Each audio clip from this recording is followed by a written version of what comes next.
ওকে, তো আজকে কথা বলতে আমি ফার্স্ট টাইম এইভাবে হয়তো বলছি কোনো কিছু নিয়ে, যেটা মানে পুরো যেটা আমার মাথাকে সব কিছুকে খারাপ করে দিয়েছে। এত হেল্পলেস, হোপলেস ফিল আমার কোনোদিনও হয়নি আজ অব্দি।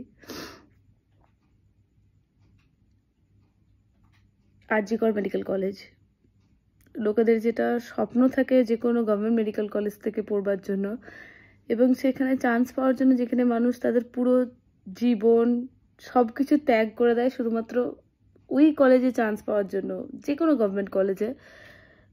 আর আরজি কর তার মধ্যে একটা।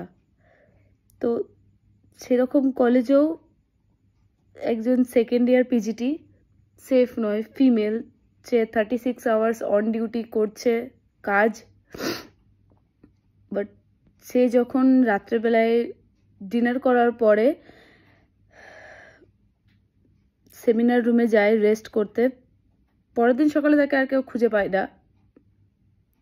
তাকে যেভাবে পাওয়া গেছিল, নেকেড, ডেড বডি, রেপ করা হয়েছে, মার্ডার করা হয়েছে, ওখানেই ফেলে রেখে দেওয়া হয়েছে ওকে। আই মিন সেফ না কেউ। কোনো আগে তো ডাক্তারদের উপর অত্যাচার, মার, এগুলো হতোই। এখন এটা একটা নতুন জিনিস শুরু হয়েছে, যেটা নিয়ে কোনো নিউজ চ্যানেল কোনো কিছু, কোনো টু শব্দটুকুও কেউ করছে না। আর ডাক্তারদের পাশে দাঁড়ানোর কেউ চেষ্টাও অবধি করছে না। কেন যাবে, কেন যাবে? সবাই তো এটাই ভাবছে, কেন যাব? আমার সাথে তো এটা হয়নি, আমার সাথে তো এটা হয়নি। ডাক্তাররা তো আলাদাই একটা জাত, এই বলে লোকেরা ধরে চলছে। তো এটা কি ঠিক?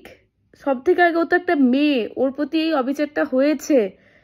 ও নিজের ডিউটিতে থাকাকালীন, অন্য পেশেন্টকে বাঁচানোর জন্য নিজের ডিউটিতে থাকাকালীন ওর সাথে এত বড় একটা দুর্ঘটনা ঘটে গেল, এর পরেও কেউ কোনো কথা বলবে না? মানে তাহলে আমাদের যারা সুরক্ষা করছে তারা কোথায়? তারা কাজ কি করছে?